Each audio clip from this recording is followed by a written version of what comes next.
Beautiful Stories from Shakespeare. By E. Nesbit. Presented by Atlas Audiobooks. Much Ado About Nothing. In Sicily is a town called Messina, which is the scene of a curious storm in a teacup that raged several hundred years ago. It began with sunshine. Don Pedro, Prince of Aragon, in Spain, had gained so complete a victory over his foes that the very land whence they came is forgotten. Feeling happy and playful after the fatigues of war, Don Pedro came for a holiday to Messina, and in his suite were his stepbrother Don John and two young Italian lords, Benedick and Claudio. Benedick was a merry chatterbox, who had determined to live a bachelor. Claudio, on the other hand, no sooner arrived at Messina than he fell in love with Hero, the daughter of Leonato, governor of Messina. One July day, a perfumer called Borachio was burning dried lavender in a musty room in Leonato's house, when the sound of conversation floated through the open window. "Give me your candid opinion of Hero," Claudio asked, and Borachio settled himself for comfortable listening. "Too short and brown for praise," was Benedick's reply, "but alter her color or height, and you spoil her." "In my eyes she is the sweetest of women," said Claudio. "Not in mine," retorted Benedick, "and I have no need for glasses. She is like the last day of December compared with the 1st of May if you set her beside her cousin. Unfortunately, the Lady Beatrice is a fury." Beatrice was Leonato's niece. She amused herself by saying witty and severe things about Benedick, who called her Dear Lady Disdain. She was wont to say that she was born under a dancing star, and could not therefore be dull. Claudio and Benedick were still talking when Don Pedro came up, and said good-humoredly, "Well, gentlemen, what's the secret?" "I am longing," answered Benedick, "for your grace to command me to tell." "I charge you, then, on your allegiance to tell me," said Don Pedro, falling in with his humor. "I can be as dumb as a mute," apologized Benedick to Claudio, "but his grace commands my speech." To Don Pedro he said, "Claudio is in love with Hero, Leonato's short daughter." Don Pedro was pleased, for he admired Hero, and was fond of Claudio. When Benedick had departed, he said to Claudio, "Be steadfast in your love for Hero, and I will help you to win her. Tonight her father gives a masquerade, and I will pretend I am Claudio, and tell her how Claudio loves her, and if she be pleased, I will go to her father, and ask his consent to your union. Most men like to do their own wooing, but if you fall in love with a governor's only daughter, you are fortunate if you can trust a prince to plead for you." Claudio then was fortunate, but he was unfortunate as well, for he had an enemy who was outwardly a friend. This enemy was Don Pedro's stepbrother Don John, who was jealous of Claudio, because Don Pedro preferred him to Don John. It was to Don John that Borachio came with the interesting conversation, which he had overheard. "I shall have some fun at that masquerade myself," said Don John when Borachio ceased speaking. On the night of the masquerade, Don Pedro, masked and pretending he was Claudio, asked Hero if he might walk with her. They moved away together, and Don John went up to Claudio and said, "Signor Benedick, I believe." "The same," fibbed Claudio. "I should be much obliged then," said Don John, "if you would use your influence with my brother to cure him of his love for Hero. She is beneath him in rank." "How do you know he loves her?" inquired Claudio. "I heard him swear his affection," was the reply, and Borachio chimed in with, "So did I too." Claudio was then left to himself, and his thought was that his prince had betrayed him. "Farewell, Hero," he muttered, "I was a fool to trust to an agent." Meanwhile Beatrice and Benedick, who was masked, were having a brisk exchange of opinions. "Did Benedick ever make you laugh?" asked she. "Who is Benedick?" he inquired. "A prince's jester," replied Beatrice, and she spoke so sharply that I would not marry her, he declared afterwards, if her estate were the Garden of Eden. But the principal speaker at the masquerade was neither Beatrice nor Benedick. It was Don Pedro, who carried out his plan to the letter, and brought the light back to Claudio's face in a twinkling, by appearing before him with Leonato and Hero, and saying, "Claudio, when would you like to go to church?" "Tomorrow," was the prompt answer. "Time goes on crutches till I marry Hero." Give her a week, my dear son, said Leonato, and Claudio's heart thumped with joy. And now, said the amiable Don Pedro, we must find a wife for Signor Benedick. It is a task for Hercules. I will help you, said Leonato, if I have to sit up 10 nights. Then Hero spoke. I will do what I can, my lord, to find a good husband for Beatrice. Thus, with happy laughter, ended the masquerade which had given Claudio a lesson for nothing. Borachio cheered up Don John by laying a plan before him with which he was confident he could persuade both Claudio and Don Pedro that Hero was a fickle girl who had 2 strings to her bow. Don John agreed to this plan of hate. Don Pedro, on the other hand, had devised a cunning plan of love. If, he said to Leonato, we pretend, when Beatrice is near enough to overhear us, that Benedick is pining for her love, she will pity him, see his good qualities, and love him. And if, when Benedick thinks we don't know he is listening, we say how sad it is that the beautiful Beatrice should be in love with a heartless scoffer like Benedick, he will certainly be on his knees before her in a week or less. So one day, when Benedick was reading in a summer house, Claudio sat down outside it with Leonato, and said, Your daughter told me something about a letter she wrote. Letter, exclaimed Leonato. She will get up 20 times in the night and write goodness knows what. But once Hero peeped, and saw the words of Benedick and Beatrice on the sheet, and then Beatrice tore it up. Hero told me, said Claudio, that she cried, Oh sweet Benedick. Benedick was touched to the core by this improbable story, which he was vain enough to believe. She is fair and good, he said to himself. I must not seem proud. I feel that I love her. People will laugh, of course, but their paper bullets will do me no harm. At this moment Beatrice came to the summer house, and said, Against my will, I have come to tell you that dinner is ready. Fair Beatrice, I thank you, said Benedick. I took no more pains to come than you take pains to thank me, was the rejoinder, intended to freeze him. But it did not freeze him. It warmed him. The meaning he squeezed out of her rude speech was that she was delighted to come to him. Hero, who had undertaken the task of melting the heart of Beatrice, took no trouble to seek an occasion. She simply said to her maid Margaret one day, Run into the parlor, and whisper to Beatrice that Ursula and I are talking about her in the orchard.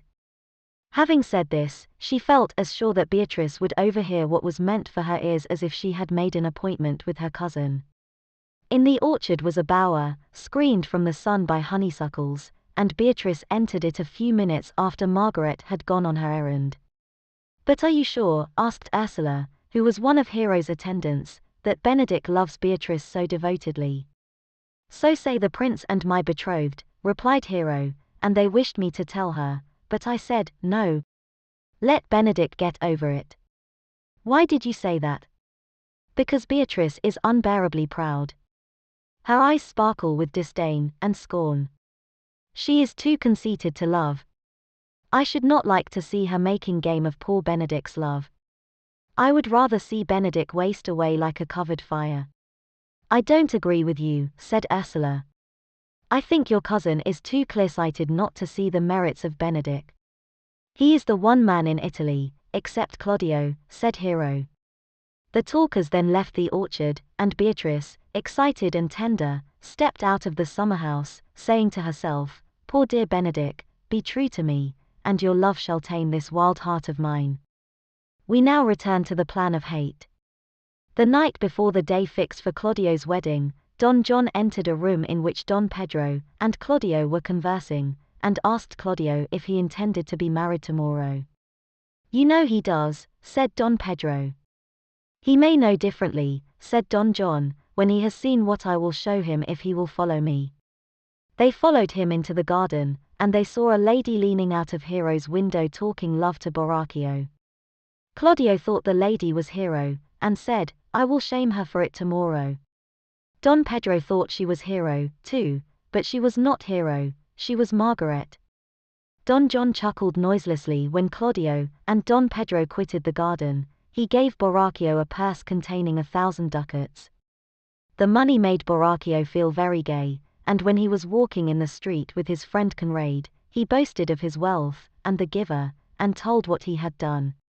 A watchman overheard them, and thought that a man who had been paid 1,000 ducats for villainy was worth taking in charge.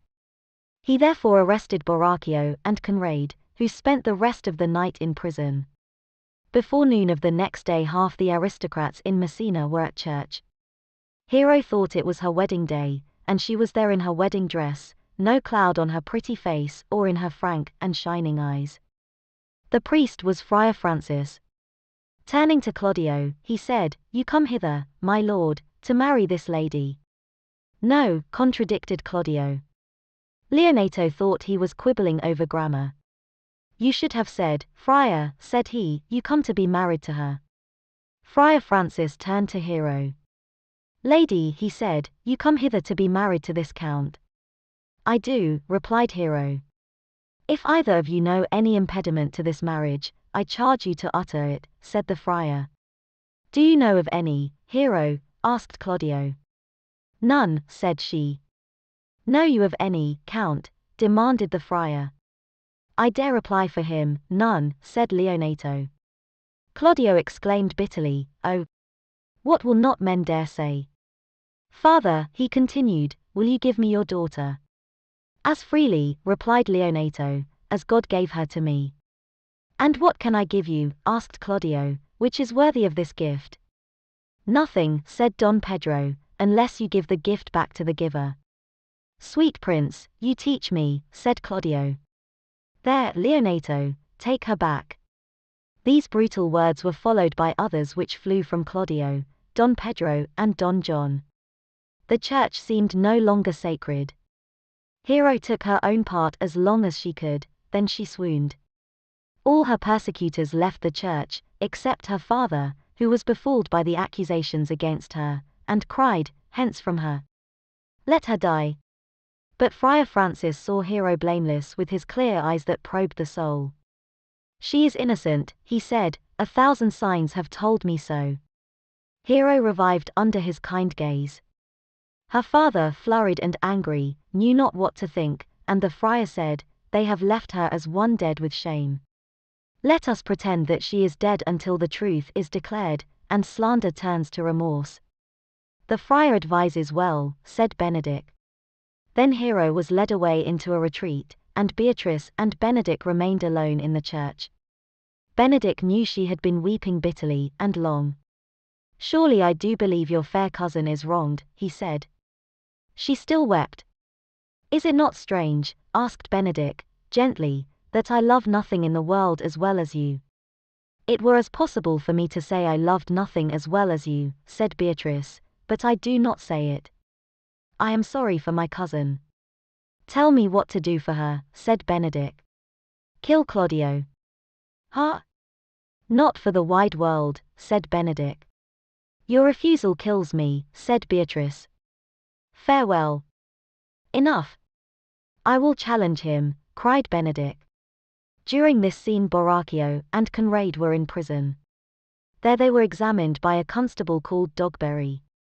The watchman gave evidence to the effect that Borachio had said that he had received 1,000 ducats for conspiring against Hero. Leonato was not present at this examination, but he was nevertheless now thoroughly convinced of Hero's innocence. He played the part of bereaved father very well, and when Don Pedro and Claudio called on him in a friendly way, he said to the Italian, "You have slandered my child to death, and I challenge you to combat." "I cannot fight an old man," said Claudio. "You could kill a girl," sneered Leonato, and Claudio crimsoned. Hot words grew from hot words, and both Don Pedro and Claudio were feeling scorched when Leonato left the room, and Benedict entered. "The old man," said Claudio, "was like to have snapped my nose off." "You are a villain," said Benedict, shortly. "Fight me when and with what weapon you please, or I call you a coward." Claudio was astounded, but said, "I'll meet you. Nobody shall say I can't carve a calf's head." Benedict smiled, and as it was time for Don Pedro to receive officials, the prince sat down in a chair of state and prepared his mind for justice. The door soon opened to admit Dogberry and his prisoners. "What offense," said Don Pedro, "are these men charged with?" Borachio thought the moment a happy one for making a clean breast of it. He laid the whole blame on Don John, who had disappeared. The lady hero being dead, he said, I desire nothing but the reward of a murderer. Claudio heard with anguish and deep repentance. Upon the re-entrance of Leonato be said to him, this slave makes clear your daughter's innocence. Choose your revenge. Leonato, said Don Pedro, humbly, I am ready for any penance you may impose. I ask you both, then, said Leonato, to proclaim my daughter's innocence, and to honor her tomb by singing her praise before it. As for you, Claudio, I have this to say, my brother has a daughter so like Hero that she might be a copy of her. Marry her, and my vengeful feelings die. Noble sir, said Claudio, I am yours. Claudio then went to his room, and composed a solemn song. Going to the church with Don Pedro, and his attendants, he sang it before the monument of Leonato's family. When he had ended he said, Good night, Hero. Yearly will I do this. He then gravely, as became a gentleman whose heart was Hero's, made ready to marry a girl whom he did not love. He was told to meet her in Leonato's house, and was faithful to his appointment. He was shown into a room where Antonio, Leonato's brother, and several masked ladies entered after him. Friar Francis, Leonato, and Benedict were present. Antonio led one of the ladies towards Claudio. Sweet, said the young man, let me see your face. Swear first to marry her, said Leonato. Give me your hand, said Claudio to the lady, before this holy friar I swear to marry you if you will be my wife. Alive I was your wife, said the lady, as she drew off her mask. Another hero, exclaimed Claudio. Hero died, explained Leonato, only while slander lived. The friar was then going to marry the reconciled pair, but Benedict interrupted him with, softly, Friar, which of these ladies is Beatrice? Hereat Beatrice unmasked, and Benedict said, You love me, don't you? Only moderately, was the reply. Do you love me? Moderately, answered Benedict. I was told you were well nigh dead for me, remarked Beatrice. Of you I was told the same, said Benedict. Here's your own hand in evidence of your love, said Claudio, producing a feeble sonnet which Benedict had written to his sweetheart. And here, said Hero, is a tribute to Benedict, which I picked out of the pocket of Beatrice. A miracle, exclaimed Benedict. Our hands are against our hearts. Come, I will marry you, Beatrice. You shall be my husband to save your life, was the rejoinder. Benedict kissed her on the mouth, and the friar married them after he had married Claudio and Hero. How is Benedict the married man? Asked Don Pedro. Too happy to be made unhappy, replied Benedict. Crack what jokes you will. As for you, Claudio, I had hoped to run you through the body, but as you are now my kinsman, live whole, and love my cousin. My cudgel was in love with you, Benedict, until today, said Claudio, but come, let's dance, said Benedict. And dance they did. Not even the news of the capture of Don John was able to stop the flying feet of the happy lovers, for revenge is not sweet against an evil man who has failed to do harm.